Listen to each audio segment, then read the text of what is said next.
Merca and stuff. TIG welding Timmy. So that's unfortunate. Day 73 of Something's leaking. 430 gear. Massive difference. Fun. Got water spraying out. That stinks. Oh, first gear.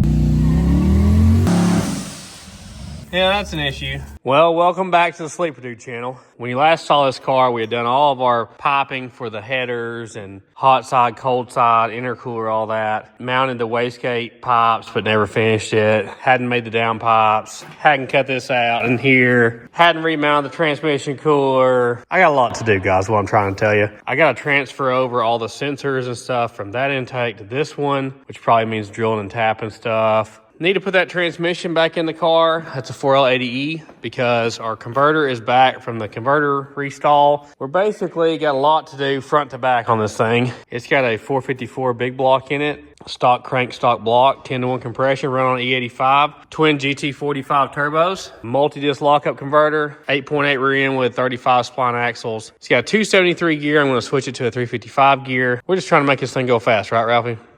So I got a lot of work. It's probably going to take several days. I got to make radiator hoses too. Let's get to it. I think I'm going to start out by taking this intake off and doing the modifications I need to it. Mainly because this intake has been a goal of mine for like a couple years now. So I'm really excited about it. I actually end up buying the Edelbrock rails so I don't have to modify these Holley rails. I'm just going to leave them with that other intake. I just thought that would be smarter than potentially messing up these Holley rails when they're completely usable on that intake and it's already set up for it. I even got a Holley big dash, like the big one to go on it. I got a lot of things I need to do this thing. I'm changing a bunch of stuff. I bought a cheap catch can setup off eBay so we don't have oil dripping down our valve covers onto the manifolds anymore. A lot of upgrades. I'm excited about it. We got to get this ready for race season. Before I pull this off here, I'm trying to test fit some stuff. So it's got 1/8" pipe thread ports underneath the plenum on both sides and 1/4 inch. It has a GM map sensor port here with a bracket to hold it in because I have a 3.5 bar map sensor that screws in. So I don't really need that. Unfortunately, these ports are facing right towards the fuel rail. So I'm afraid that's going to mess me up on putting my sensors in some of these spots. So we may have to drill new holes or something. I noticed too, I was worried about this. This throttle body is a lot farther forward than my old one, which was here. You could make it work maybe, but it would be stretched across the front of the intake. I went ahead and ordered a longer one, so this should be able to wrap behind the motor and clean everything out. Now I'm gonna take it off for real. Yes.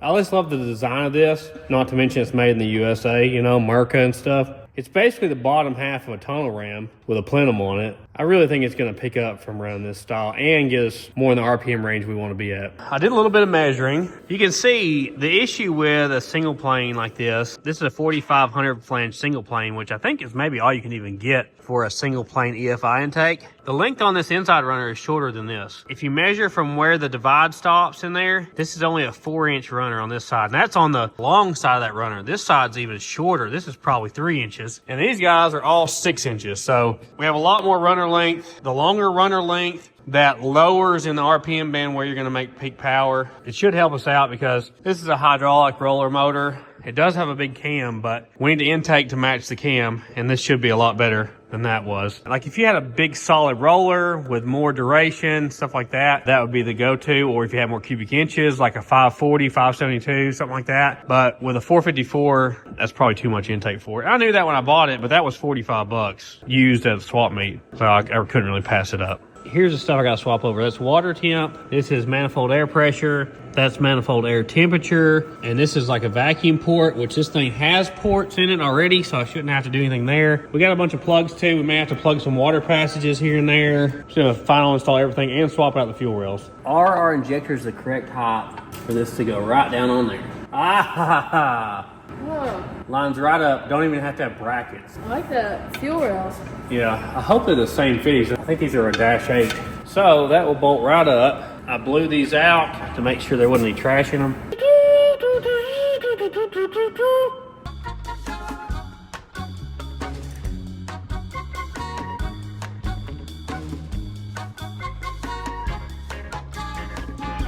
Well, it's been several hours of drilling and tapping and taking things on and back off and trying to figure out what's the best way to do it. What I ended up doing is I plugged this 1/8" pipe thread one. I had to drill this one out and re-tap it from 1/4" pipe up to 3/8 pipe thread tap, which is this guy here. You gotta have like a 37/64 drill bit or something crazy. Inlet air temp there. I should have room to plug it in. It's close, but I think I'll have room. I was going to put this here on a 90-degree fitting like that, but when I got the 90-degree fitting tightened up, this didn't have enough room to turn. I ended up drilling and tapping this map sensor port, which wasn't threaded at all, out to a 1/4" pipe thread, put an adapter in there and thread this in there, which is not the way I really wanted to do it, but I really felt like I didn't have an option. The other option was like drill a new hole. I'd rather use the existing one. I don't like using like adapters. And speaking of that, I took this 1/2" pipe to 3/8 pipe adapter out because this was 3/8 pipe thread, and I just screwed my water temp sensor directly into it. Only issue with that is it was over here before, so hopefully my wires reach by going through the plenum here underneath the plenum.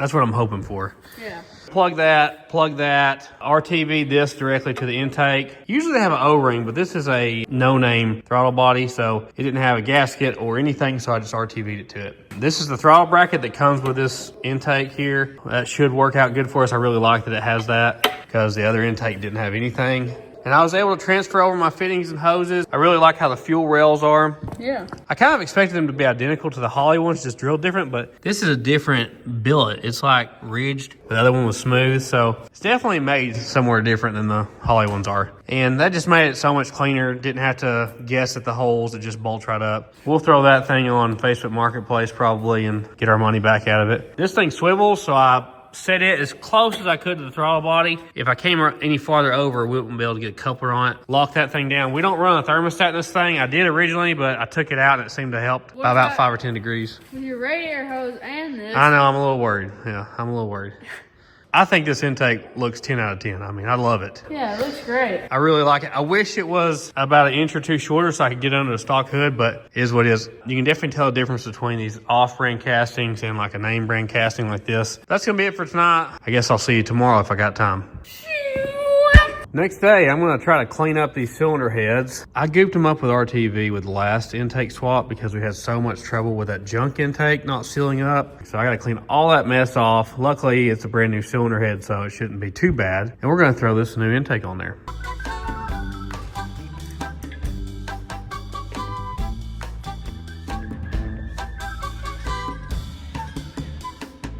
Cleaned the cylinder head off, wiped it down with carb cleaner, put some more RTV on the head to hold the gasket in place. RTV at the front and back because I don't use those gaskets that come with them. Try to get in the first shot. I always worry about leaks. That looks like it's lined up. I just want to eyeball this gasket and make sure it's not slid around. I could probably get a screwdriver down in there or something and fix it if it is, you know. You want to have those in the right spot.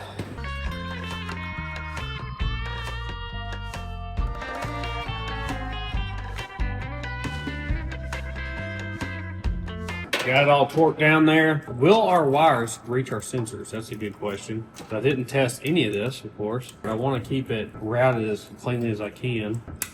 That'll be perfect, right across the valve cover. Coolant temp sensor. This is the big one right here. Ah, it reaches. Good deal. Throttle position sensor, which is there. Idle air control. Both those should reach. I just want to go under the plenum. Well, with a little bit of tweaking, I got it over here. You can see that one's not under any tension. This one has a slight bit of tension. You can see it moving over there. But I had to pull it out of the firewall a little bit more, and you can see it's not taut, okay? So nothing to worry about there. I think I forgot to mention that I plugged this. That's the little 90-degree elbow. They're always loose in these cheap throttle bodies. So an 1/8" pipe thread plug screws right in there. I didn't have to use a tap. It just grabs and goes. Everything's hooked up on that now. We just got to let the RTV dry, which we're a long way from firing this thing up anyway. We got to get the O2 sensor in somewhere too. I'm just remembering some of these things. The distributor looks like it's going to fit. I just got to set the timing when we get done. That'll be at the end as well. I've also got to find the right size grommet for this fitting to work. So this is made to go into a valve cover grommet and adapt it to a -10 so you can go to a catch can because we're dripping off these valve covers, especially back there, and going down the exhaust and smoky. We had to wrap it with rags when we went to the track last time. I think I'm going to work on some of the detail stuff now on my turbo kit. As much as I would like to drop the transmission in it, really I'd have to take the turbo kit loose to do that because the engine needs to like be able to move. And before the engine moves, I really want to make my braces down here off my turbos to the frame to support this, because you don't want to crack your headers with the weight of the turbos. I also need to come up with some sort of down pipes to go down here. I got some tighter bends off the internet for that, so you can see how tight that is versus what was on there, so it brings it a lot closer to the V-band. And I also need to make this radiator hose, so I'm gonna work on that stuff for a while.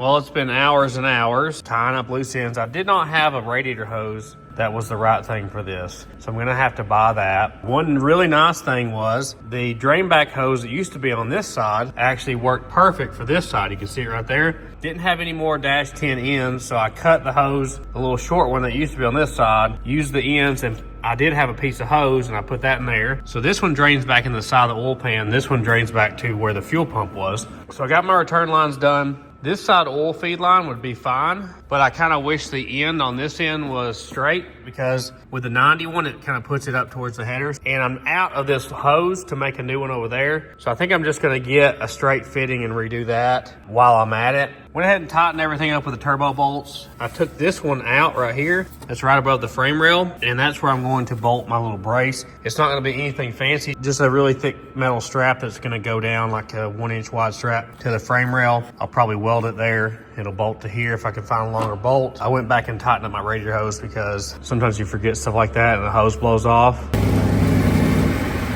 too soon. But yeah, just detail stuff that takes hours and hours and hours. This is why all this stuff can't happen in one video. As much as I would love for it to, a lot of the people that do stuff like this all in one video have a big team of people working on them. Right now, it's just me working on this. I don't have much more time to work tonight. We'll see what we can get done.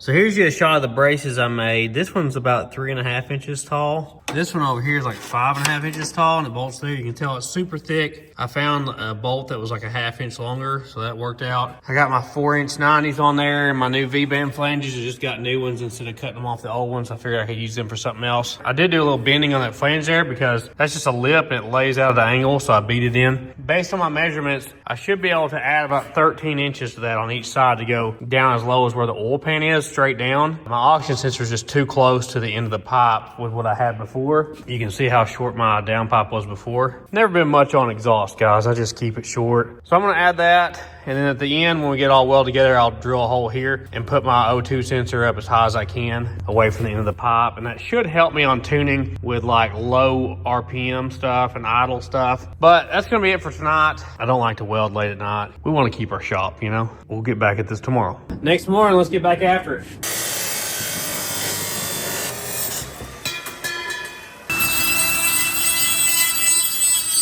Well, I was just going to MIG weld all this up, but I really need to practice some more on stainless. This is all stainless stuff. I guess I'm going to try my hand at TIG welding stainless again. I don't even remember the settings that the welder was on. We're on 70 amps. That should be close. We'll see how this goes. All right, wish me luck here. I don't think I turned the shielding gas on, guys. Nope. That would help, wouldn't it? Hey, I'm learning, guys. Not bad. Looks like a MIG weld. We'll keep trying it.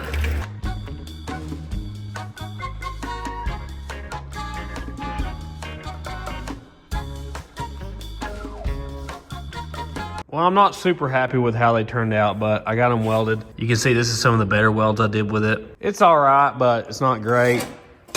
That's hot. It'll definitely hold. It ain't nothing to post on Instagram about, that's for sure. I ended up on 60 amps here, and that seemed to work about right. Over here, I turned it up to 100 amps because of this, and I tried to stay more on the flange because it's so thick versus this.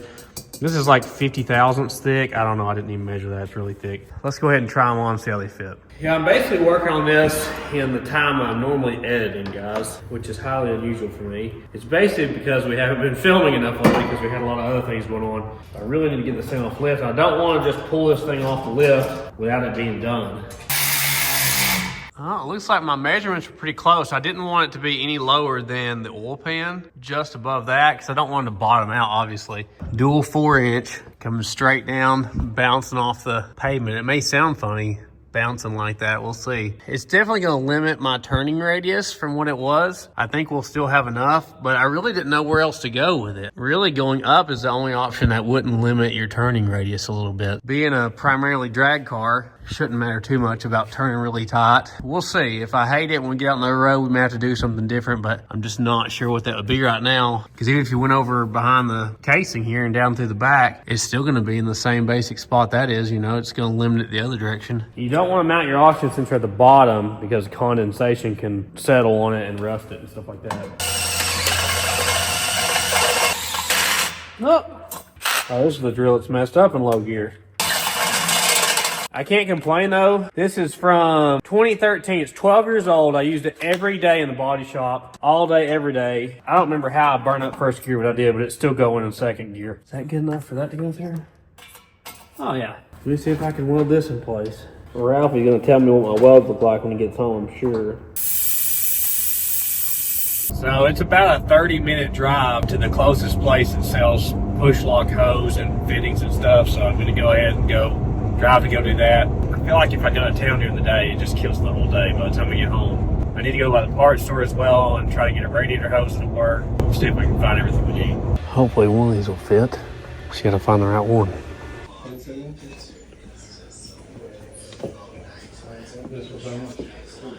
Well, I made it back. Unfortunately, they did not have the -4 AM line. They sell 6, 8, 10, 12, everything else. They only sell it in the braided stainless crimped ends, and I didn't know how long I needed. So I was just planning on buying a roll and cutting it myself. So I just had to order all that off Summit. So I should have it in a day or two. Here's the part number on the hose that I got that I don't know is going to work yet. And I had to go to every part store in town, O'Reilly's, AutoZone, and Advanced, but ended up getting enough valve cover grommets hopefully to do what I need to do to put these fittings in the valve cover because I didn't have the right size grommet for it. Now the main thing is, will this hose fit? I have no idea what vehicle this is for. It's just the right diameter. I mean, that sure enough looks like it'll fit. I think I like it this way better than I like it the other way. That really goes back farther than it needs to go. Is that enough hose to do what I need to do? How do I even test fit it? Yeah, I'm gonna cut it there and we'll see if that'll fit. Try to leave as much of this as I can. These aren't made for this, but they work great for it.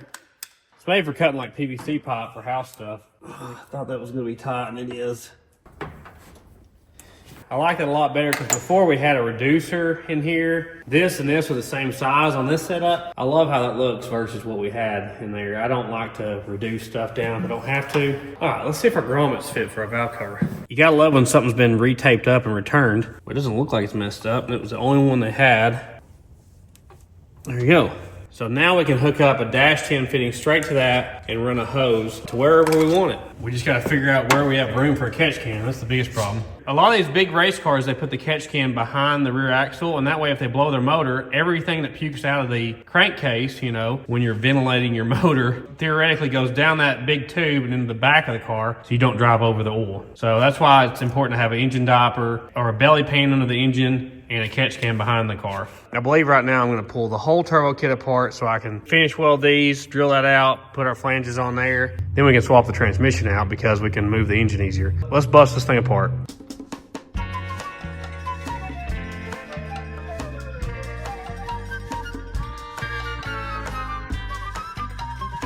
Guys, big news for the website. We have the military shirts back in stock again.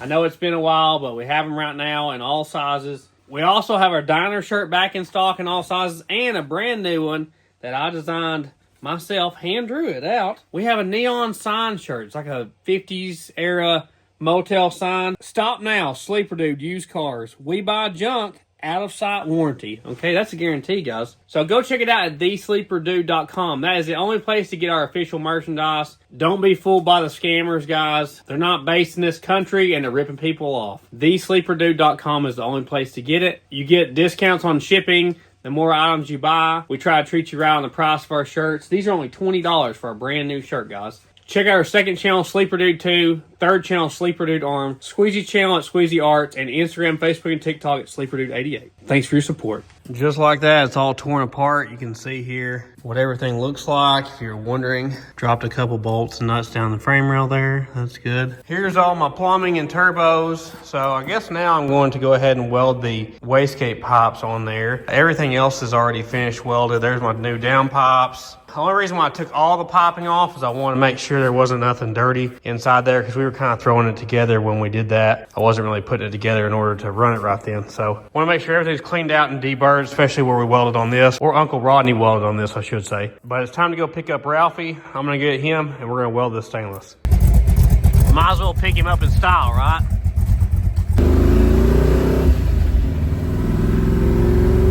I love driving this thing.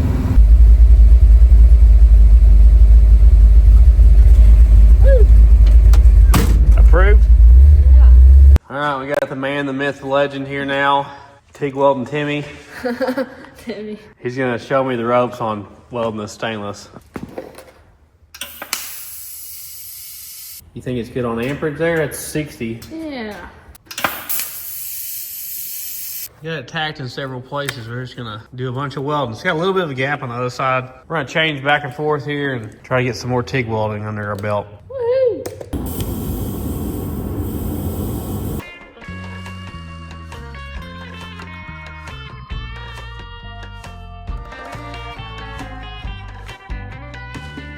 Well, we got the pipe welded on there. We did all right. I really don't like getting in there. We gotta drill this out with a hole saw. So thankfully this should support our bit here to get down through here. It's a 2-inch hole saw.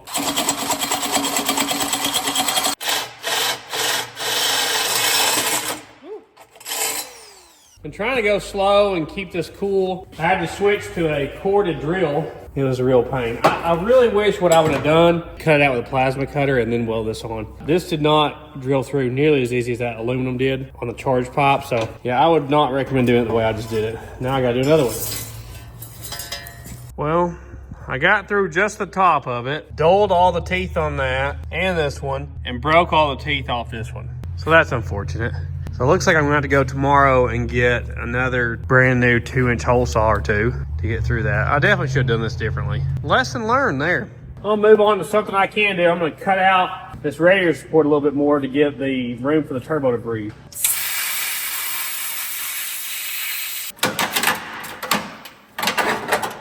Oh yeah, nothing but access now. That's an extra 100 horse right there. What do you say, Ralph? Yeah. Just make sure and clean this up.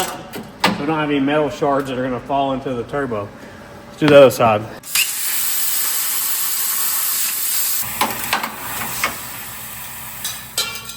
There's one thing about it, guys. I don't care to cut on a car. That's all I did for a living. Check this out, guys. While I was trying to put the bolts in here for my intercooler, I found this socket that I've lost. So this whole time I thought Ralphie had it. 5/16, there we go. Before I took the intercooler off, I went ahead and drilled holes here to mount the intercooler, and I just got to poke the bolts through from the backside. Like that right there, that'll hold our intercooler in place. I've been putting it off. I guess it's time to pull the transmission. I think that's the last bolt. I only put 2 bolts on each side of the belt housing when I did this. I got the oil pan supported. Oh, there you go. It's stuck on the dowels. Okay. Well, she served her purpose. It's nice to have a lightweight mock-up case. Gotta put the flex plate back on and get the converter in the new transmission. We'll put it back in here. One thing I did a few weeks ago with this flex plate, last time I put it together, I already had it like together, and I realized that only 3 of these holes lined up instead of 6, because like a normal Turbo 350 or whatever just has 3 bolts on the flex plate to the converter. So I wanted 6 this time, so I elongated these 3 holes here just slightly to match up with our converter. They actually sent me new converter bolts when they reinstalled the converter, which it also cost me $480 to reinstall it, which is amazing. So anyway, I'm gonna torque these to 60 foot-pounds. This should be good to go. Hopefully we can get all 6 converter bolts in now. You wanna start all 6 of them before you start torquing anything too. You think me and you got this? Yeah. Where'd you pick? No, grab it. I can't. Okay. Give me a spot it your way. Okay, we're gonna go straight over. You ready? There you go. Okay. Why don't you let us down? It's whiny like This you. is all. Me and Ralphie have a conspiracy theory that they actually just swapped the converter out for a different new one because this looks brand new. But maybe they're just that good at redoing them, I don't know. It's supposed to be stalled way higher. There are O-ring on there for lockup, so that's good. It would really stink to have to pull the transmission just to slide an O-ring on that. Yeah, hold the other end, bud. Don't drop your pretzels, okay. So we should hear like a thud. A lot of people mess up front pumps and stuff by bolting these in without having them all the way in. It's a heavy converter. So this is a multi-disc lockup. You can lock it up under full power, which is really nice. Was there a hole in the floor? Yeah, it was 5-speed when I got it. Oh.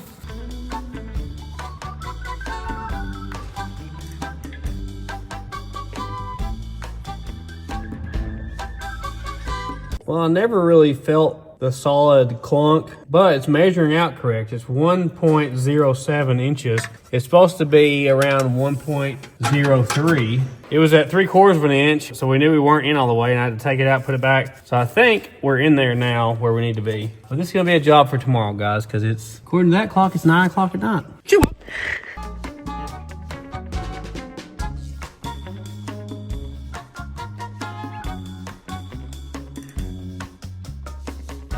Well, I didn't have time today to video the whole process of putting the transmission in alone. I only had like an hour to work down here, but I just threw the transmission in and drive shaft. Got the crossover back in, obviously. Got a converter in with all 6 bolts torqued in, so that makes me very happy. I feel a lot better. I was worried about that one. The top bell housing bolt on this side was an absolute pain. I was really hoping that I had like one of the kids here to reach it, but I didn't, so I had to flex on those motor mounts a little bit, get the back of the transmission down to get it in, but got it plugged in there. I just got to hook up like the shifter and the transmission cooler lines. I almost wish I would have hooked them up while I was down because it's a pain. I don't want to mount the transmission cooler yet until I get my turbo kit back on because it's kind of pointless to mount that and then find out it was right in the way. This being restalled, I think is going to make a huge difference. I'll see you guys tomorrow. We'll get some more work done on this thing. All right, new day. We got a new hole saw blade. Hopefully we can get through this.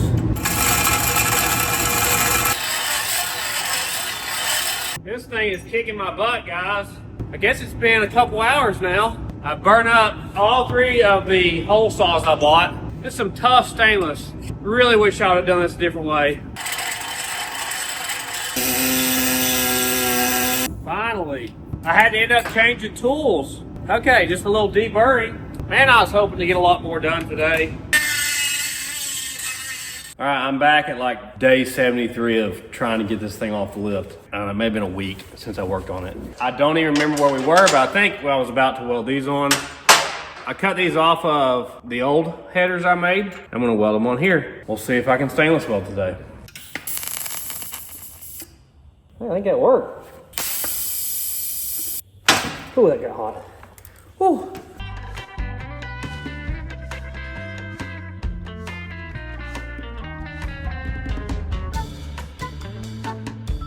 Well, it took me a while, but I got it. Oddly enough, the first one looks better than the second one. I don't know why that is. This did pretty good right here, actually. Now, MIG welder, I'm really good with thin metal, but I just don't have enough experience with TIG, as you can tell by stainless headers welds versus my welds. I think it's time to just put all the plumbing back together now, guys. Got a RTB, the headers up. I've already got all the plugs in. I actually already set it up on 50 degrees before top dead center, #1 cylinder. So it's ready to be timed when we're there. Let's get to it.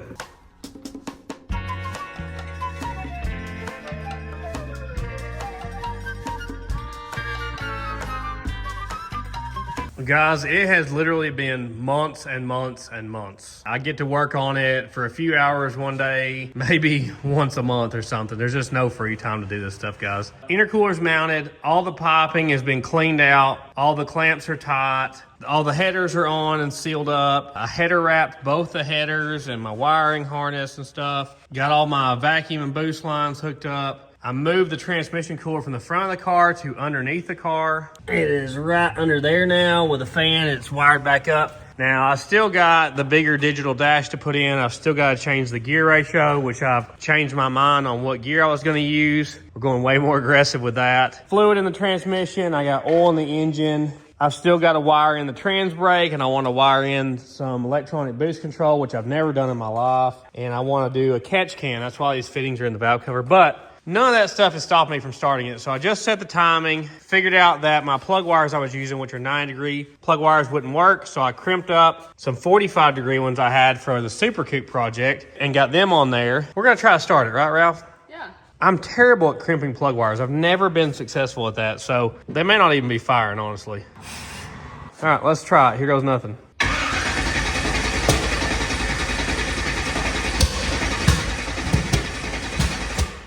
That don't sound right, does it?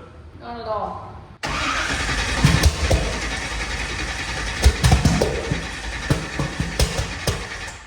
Your firing order's wrong or something. Sounds like our timing's off, doesn't it? We've had pretty good luck with that in the past. Yeah. We must have watched too many Cletus videos.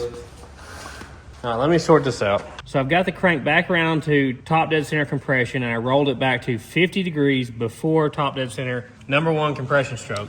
Look down here, there's 2 lights on. I've got the rotor pointing towards the screw next to the crank sensor right here, which is where you're supposed to go, right? Somehow my distributor had loosened back up. I literally tightened it today. It must not have been on the right lip. So we're gonna rotate this clockwise until the 1 light goes out like that.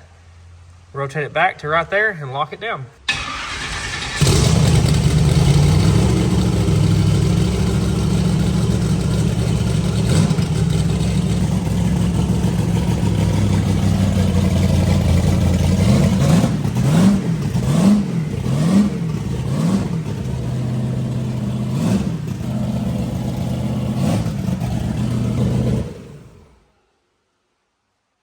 Something's leaking. I don't know what it is. Pretty big though. Is it like oil? Oh, return line's loose.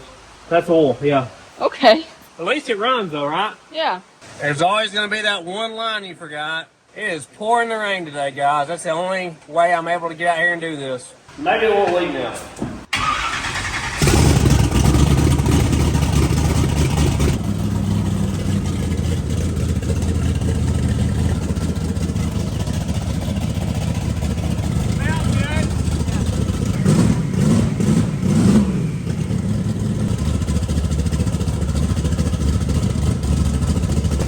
Burn off that header wrap. It's gonna smoke a little bit. I need to warm it up. Check the transmission fluid level.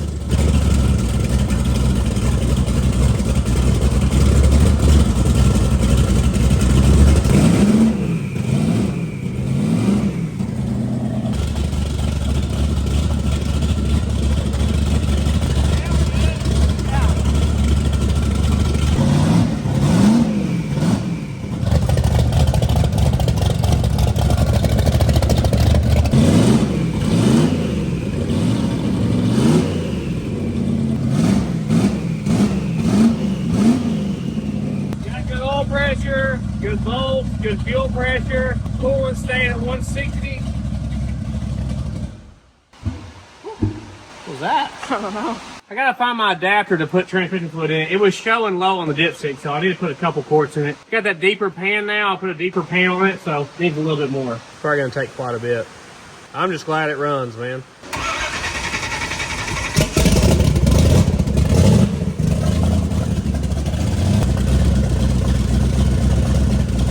Now I know that it's running good, I'm gonna go ahead and do all the other things I gotta do. Got the bigger Holly dash, the different gear, stuff like that. So you'll probably see me in another 6 months when I get all that done. I'm starting to try to figure out how to mount this Holly dash. It's so massive because I got the biggest one. It can't fit anywhere in the dash really, unless you did some major modifications. So I think for now, because I do everything temporary, I think I'm gonna mount this here and just do some like L brackets to the dash because we have a bad dash pad anyway. It has a GPS speedometer built in. I think this is like the 12.3 inch dash or something. It hooks up to your CAN bus plug, and then you got 3 wires to hook up, which is a constant power, constant ground, and a switch power. So I'm gonna hook all that up, and I've got to transfer the tune from this out of the old 3.5 inch handheld to the memory card that came with this, which will probably be the most challenging thing for me. I'm terrible with computer stuff. Let's get to it.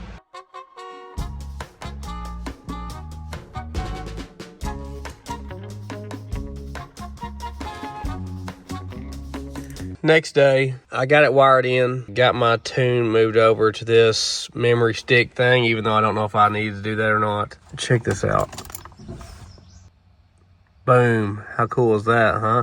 I I've been sitting here for a while customizing these, so I set up a torque converter lockup indicator and second fuel pump indicator. Change this gauge to boost, which I don't like the scaling on. I don't know how to change that yet. I add ignition timing right to the center. Of course, made the speedometer go up to 200 on this. Volts, air fuel, fuel pressure, oil pressure, RPM. I mount it like a kindergartner up here because my dash is terrible. The plan is to eventually replace this dash pad because I have a new one. Take out all the factory stuff and make some sort of mount in here, but I just don't have time for that right now. I haven't tried to start it, so let's see if it still runs.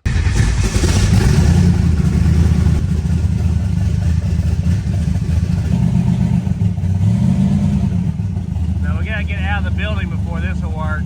That is so cool.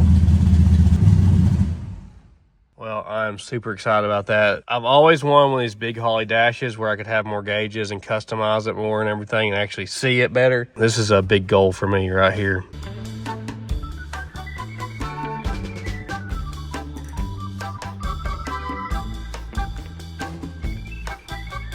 They haven't seen the dash yet. All right, key it on, Ralph. It's like a computer screen. Wow. And it's a touch screen too. Touchscreen? Yeah. And you can change all those gauges to whatever you want them to be. Wow, That's cool. that's awesome. While they were sleeping, I wired in the trans brake stuff here. So I had to change the gate out in the shifter because we've never been able to pull it in full low because we didn't have the last notch. So I changed the gate out, wired in one of these buttons. I think it's the lower one. I'm not sure. To where it sends a ground signal from the ground post here through the button and back around to the B2 pin, which is a white wire with a black stripe. Tells the transmission to shift from second to third, which is actually how I did the sloppy trans brake in the LTD wagon back years and years ago. It wasn't stalling high enough, so I would manually make it go into second or into third on the line, and then when I let off the button, it would go back to first. Because it's not trying to really pull. Yeah, but this is better than that. This actually locks it like a real trans brake. Yeah. Good. That's cool. All these dots are different screens you can choose from. Ooh. So that's like an airplane. You see that one? Oh, yeah. It's pretty cool, huh? Yeah. We saw this at the Ford Fest. I was touching the screens. Yeah, so you can have whatever. Look at that one. Wow. So you can have whatever dash you want. Oh, that's Scare me. demonic. Cool. I picked this one because it had a few more buttons and things. Yeah. Anyway, I'm excited. I guess I need to try the trans brake. Here it goes, nothing.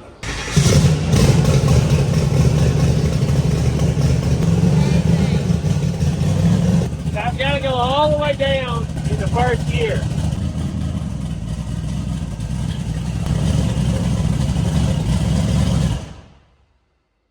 What was that? Okay, it was working, and then the engine died. I don't know why the engine died. Here, I won't leave you hanging. I don't know what that meant. Okay. It meant gas it.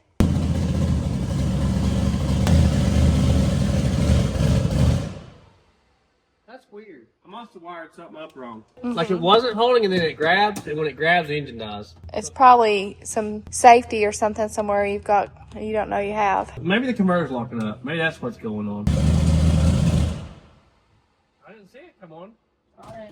I got things to figure out. Let me look into this. I've done something wrong. Instead of addressing my issue with my wiring on my trans brake, that could take, hours to sort out. I've only got a few minutes, so I'm going to probably wire something else up wrong. This is a dual Mac valve boost control, which I've never had on any of my cars, if you can believe it. I always use just mechanical boost control. Pressure comes in here from either like an air compressor or a CO2 tank, neither of which I have currently. And then this goes to the top of the wastegates, to these ports here, which don't currently have anything. Basically what it's doing is it's taking pressure, and when this valve is open, it's coming out this port and pushing down on the top of the wastegates to keep them closed longer to increase boost. If you want to bleed some of that pressure off, it has a vent on this side. So these things wire up. You're gonna have constant switch power to two of these wires, and the other two are going to go to separate outputs that are grounds that will pulse width modulate this at different percentages depending on how much boost you want. At least that's the theory. And then I gotta figure out the tuning side of it.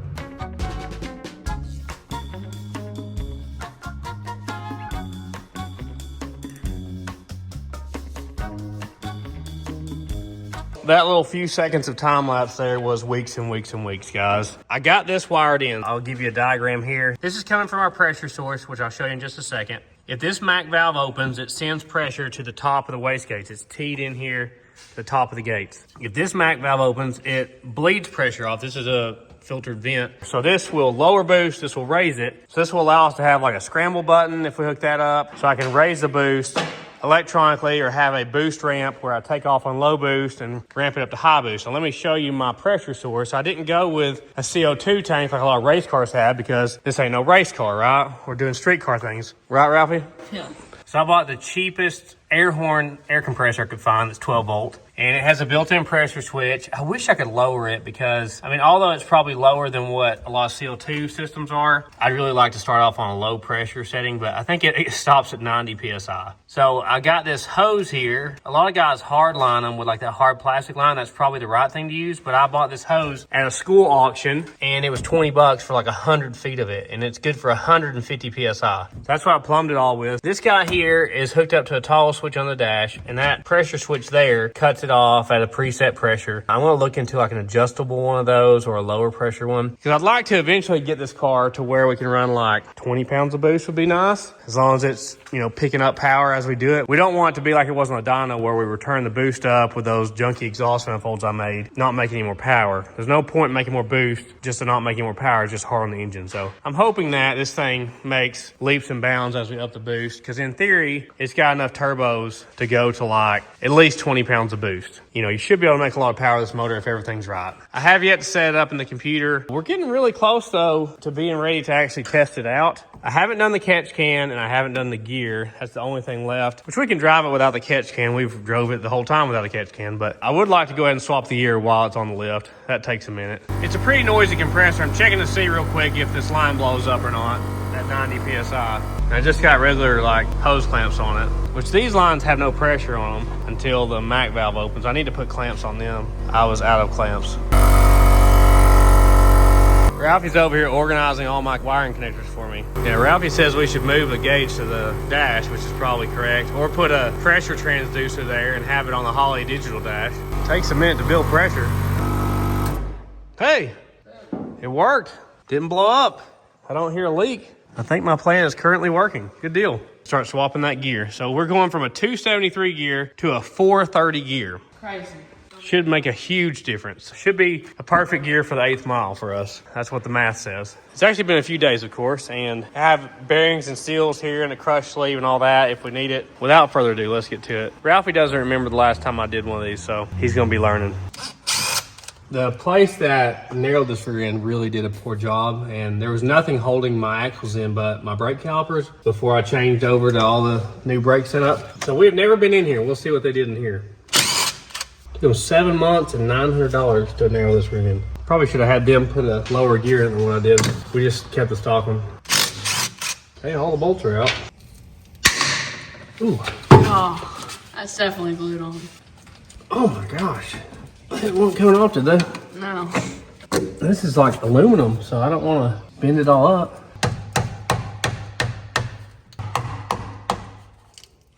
Smells like Ural. Looks new, don't it? Yeah.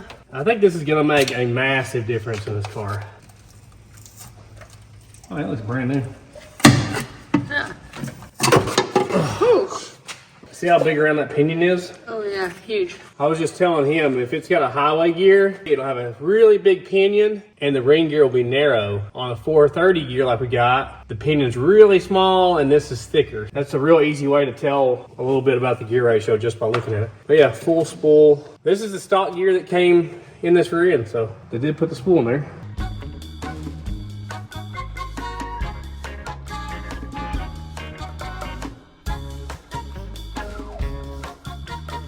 After several hours of work, we finally got this pinion ready to go in. So this is the old one, this is the new one. That's what I was telling you. You can always tell kind of the gear ratio by this. So the new one is 10 teeth here, 43 teeth on the ring gear, which makes it a 430 gear. I don't know how many this has, but you can see it's massive. I think they made up to like a 240 something gear in a 9-inch Ford. They have a massive pinion gear. So we got the spacer off here, put it on here, put the new bearing on, put a new crush sleeve on it, and install this.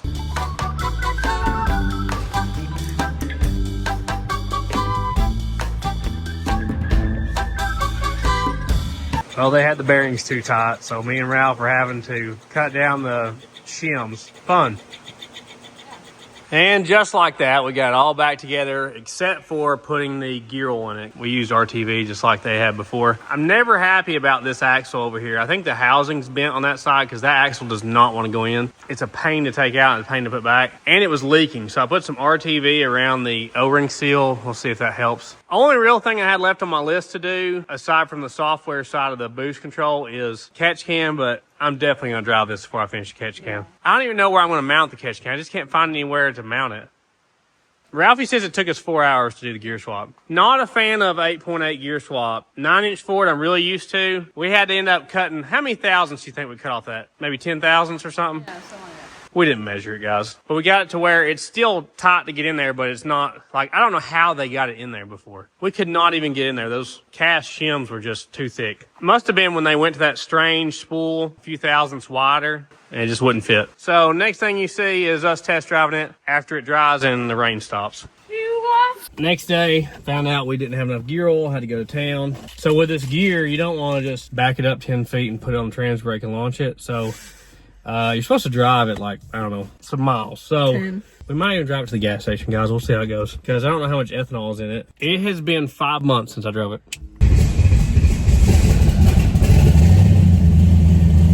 70 pounds of oil pressure. This thing is always rich at idle, and I've leaned it out and it doesn't seem to like it. It sounds so good, doesn't it? Yeah. This and the Gremlin sound so good. I didn't even put the front end on it. I can't believe it's been 5 months making this video.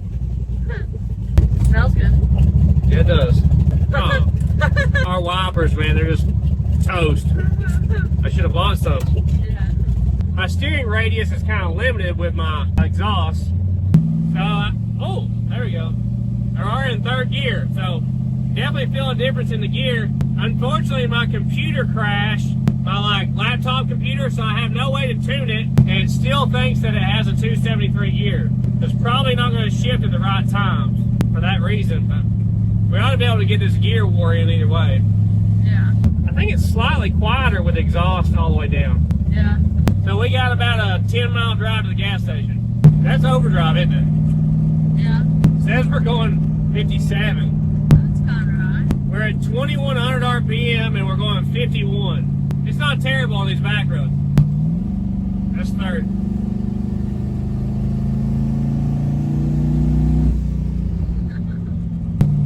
We got water spraying out. Where's that coming from? I don't see it. I don't see it either. It shifts good. Transmission's still working. We must not have screwed it up. Yeah. I hear turbos. Yeah. We keep getting sprinkled with water, and I don't have a temperature gauge on the dash. Got good oil pressure, good fuel pressure. I'll have to pull over though and set up a temp gauge. We're over by where my dad lives. I'm just gonna pull in and clean this windshield up and look for a leak. Well, our cooling fan's definitely working. We're probably not overheating. It's oil. It's coming out of our things right here. Before we had breathers on there. So that is engine oil. Okay. That stinks. I've got to get that catch cam figured out. Crown Vic Central over here. Well, there's not much we can do about that aside from turn it the other way and get oil all over the firewall, I guess. Dad wasn't home, guys. Sorry. I ain't got no cell service out here to call him even if I want to. We're going to head on to the gas station. I got my windshield cleaned off and car is running 175 right now. Usually it runs at 160, but it also usually has a highway gear. So it's revving a little harder. 175, it's going down, 174. Probably from us just being parked for a minute. It shifted pretty good, like at the right time. Another thing I haven't thought about, it has an intercooler in front of the radiator now. Oh. So we got a couple things that's gonna make it run warmer. But the intercooler should make your intake colder. Yeah.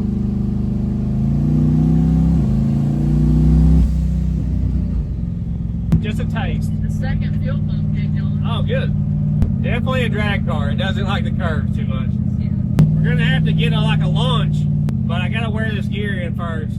It's not making no weird noises like we're in. We have made it to the gas station. 173 degrees, so it's staying solid. It's definitely shifting at weird times. $2.31 a gallon. What a steal. Yeah. It's a deal, guys, for race gas. It seems to be pulling pretty good. I mean, what little bit we got into it. Yeah. We got a little bit of a brake noise in the back. We may have done something wrong. Probably Ralphie's side. No, that's that side. You did that side. Oh, never mind, guys. It took 12.5 gallons, so it was definitely low. This thing kind of floods out idle. I got to work on that. Do you think we broke it in enough to get on it a little bit? Absolutely.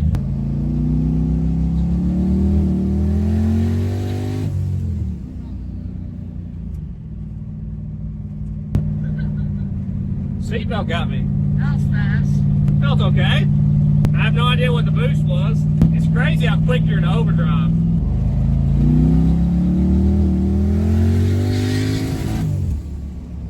It only showed 5 pounds of boost. Oh, Lord, felt like 100. That's Wow, crazy. spice, very spicy. Yeah, it only showed 5.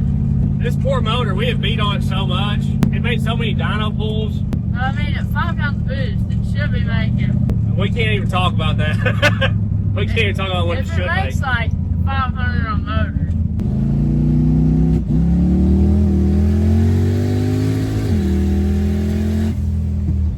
What is that? Like 7.5. 7 pounds? Yeah. It feels so strong. Yeah. I think it's definitely more power than it was. Ooh, that feels like more than 7 pounds. I'd say mission accomplished here. Yeah. Oh, first gear. Should have stayed in second. Picking up rocks now. Yeah. They're getting hot. It's pulling hard, isn't it? Yeah. It's definitely got more power. It'd be interesting to put it back on the dyno. The key is going to be being able to launch it. I got to figure out why my trans brake is shutting the car off. What's that noise? Our brakes are dragging? Probably. I was worried about my turning radius, but I think it's okay.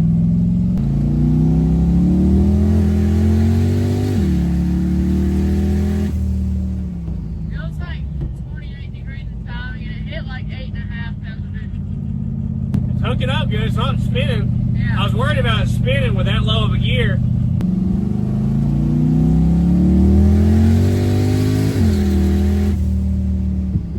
That was like 7.5. It feels like so much more than 7. Yeah. That big lock line was insane. Gotta slow down before we get to the speed limit. This is a closed course in Mexico, so we're good. Yeah. I think we're gonna make it back home, Ralph. We have mostly a full tank of fuel.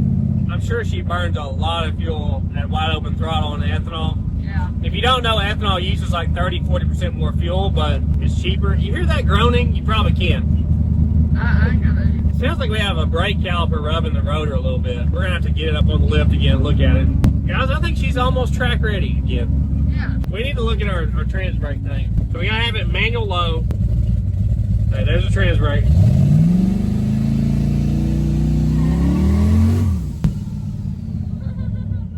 Okay, never mind. Trans brake works fine, guys. I probably shouldn't have done that because you gotta look about your tuning because this is only supposed to work in manual low. You're supposed to immediately go to second gear and have it set up in the computer where it won't tell it to shift into second while it's in manual low, or it could like explode it. But it's working. I don't know why it wasn't doing that. You gonna try the grass? That's so cool.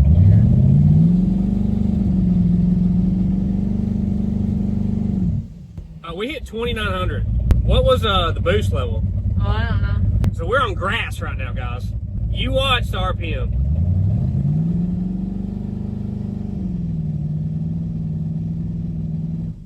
Pretty down. It hit 2 pounds of boost at 3,000, which this thing has only hit 2,400 before, so that's good news. So our trans brake's working. Big thank you to Jake's Performance for working with us on that. Go check them out, Jake's Performance. That's gonna be a huge difference. Yeah. That's crazy you can do that on dirt. It doesn't matter what surface you're on.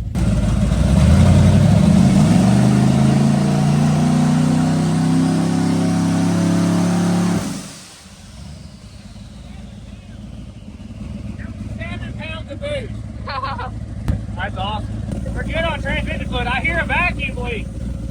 Yeah. I only hear it on this side. 3 picture fans running. Turbos. Man, they're still spinning. You hear the transmission fan?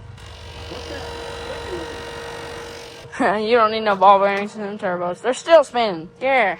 I think she's good to go pretty much. We just got a couple things and we're gonna be ready. Yeah. We walked away for a minute. It is dumped the coolant from somewhere. Sprayed out in the shop and everything. Oh gosh. Oh, the lower radiator hose. Yeah, I knew something happened. Yeah, that's an issue. Maybe we're not so ready for the track, guys. Hey, cool out the turbos. Yeah, right there. I've been a little bit worried about those. Well, I'll have to find another radiator hose to do that. That's not that big a deal. We'll just have to let it cool down. Yeah. I just hated to get all our junk green.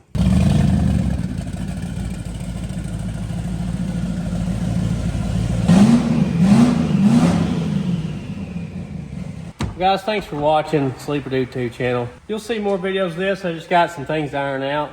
And once we get them done, we'll take it to the track. I might wait for it to cool down a little bit because it's really hot right now. I'm just really glad that it drives again. Yeah, it's awesome. And it feels so much faster than 7 times boost. Yeah. We'll be easily in the 6s is what we're hoping.